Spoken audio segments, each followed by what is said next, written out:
Dopo il primo successo del metodo Studi di ritmica jazz di Rosferra Marsalis, stampato dalla BMG Distribuzione Ricordi, Rosferra Marsalis e Riccardo Zegna presentano Seminari Jazz Music, il secondo metodo completo per batteria, impostazione, tecnica, rudimenti, studio e scomposizione sul piatto, lettura per big band, con i tempi 4 quarti, 3 quarti, 7 quarti, 5 quarti, bossa, rudimenti, fusion. Propongono CD per batterie e MIDI file per tutti gli strumenti in genere. Ed ora anche con la novità del metodo numero 3, Advanced Technical Exercise for Double Pedal, esercizi di tecnica avanzata per doppio pedale. Potete trovare i seguenti metodi in tutti i negozi di strumenti musicali o contattarci ai seguenti numeri.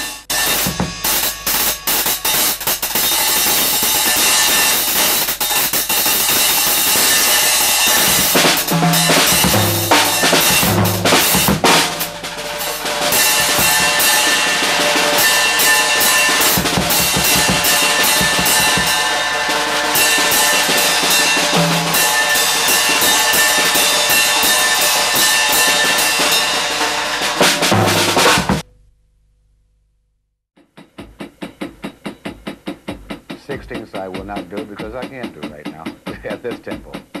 So you pick your tempo, but that's a good exercise to gain somewhat independence with the feet and dynamic control.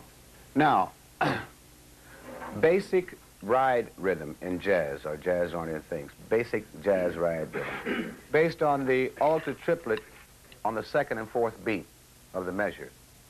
The sound being somewhat like this. 1, 2 triplet, 3, 4 triplet, 1, 2 triplet, 3, 4 triplet, 1. Now, from the swing era up till now, that is a basic ride rhythm pattern based upon that type of notation. One of the reasons is that that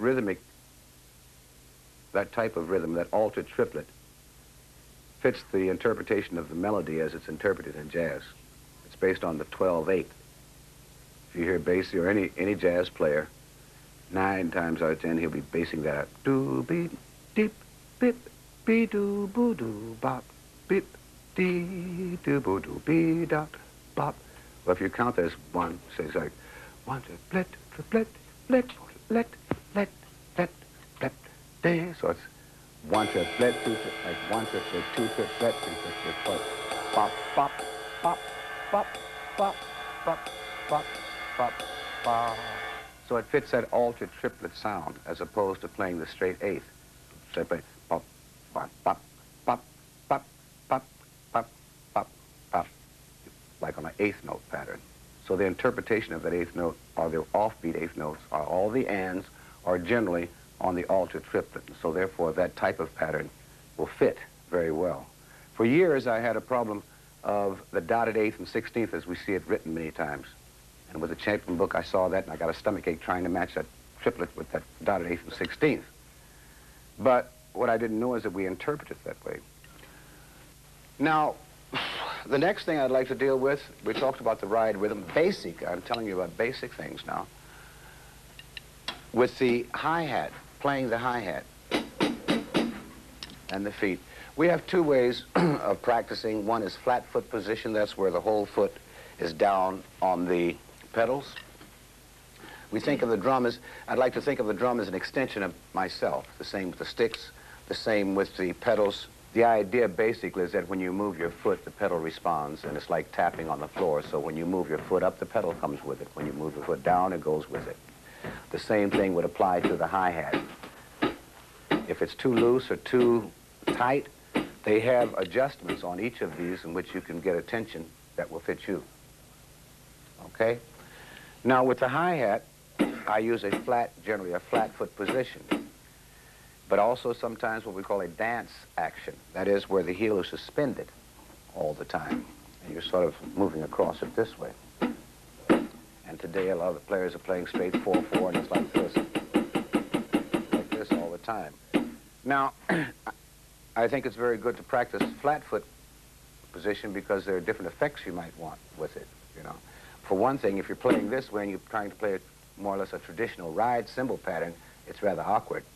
Because you have to sort of be off balance to raise your foot, so therefore the foot is flat. So you...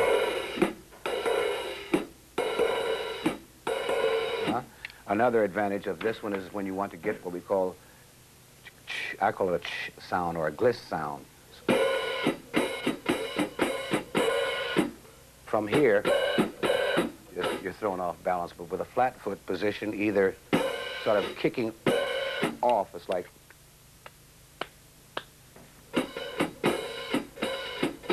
and that again is something you can practice with dynamics.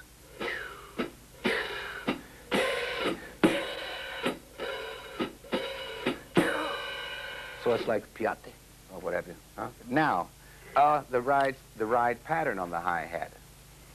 The idea of that this pattern is that we'd like it to sing.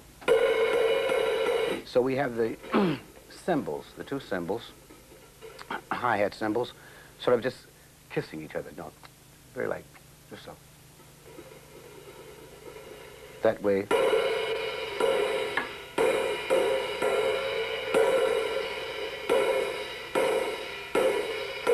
And you can try getting sounds, see how long it'll ring. That's going to depend on how much you raise the foot. Huh? All right, now with the ride cymbal pattern on the hi-hat, you have a one. It's sort of like a 1, 2. That accented 2 is not made with the foot. It's made with the hand. It's a 1, 2. 1, 2. 1, 2. That 2 giving that accent, not the foot.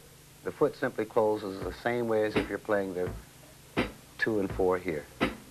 So you have a 1, 2 triplet, 3, 4 triplet, 1, 2 triplet, 3, 4 triplet, 1. Not a 1. That's an exaggeration, but you don't want to. If you sing, I use phonetics a lot of times. If you sing, say that.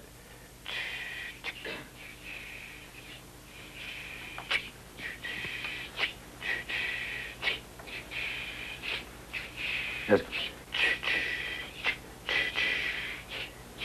Okay, that a lot of times you want to use your phonetics. If you listen to the sound, you'll adjust here.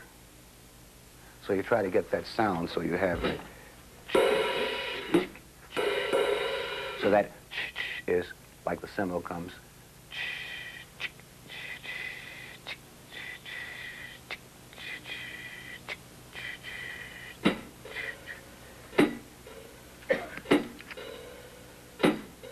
It almost makes itself. Hear that? All right.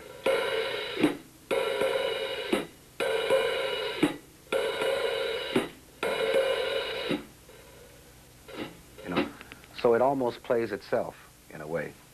So the other words, what I'm trying to say is try to relate to the drum as being an extension of the voice, of course, your ideas, but use the voice to listen for the sounds and listen. Listening is very, very important. And then you just simply transfer all of that through your limbs and make the necessary adjustments to get that sound via your technique, however it may be. Okay? Okay. Time again.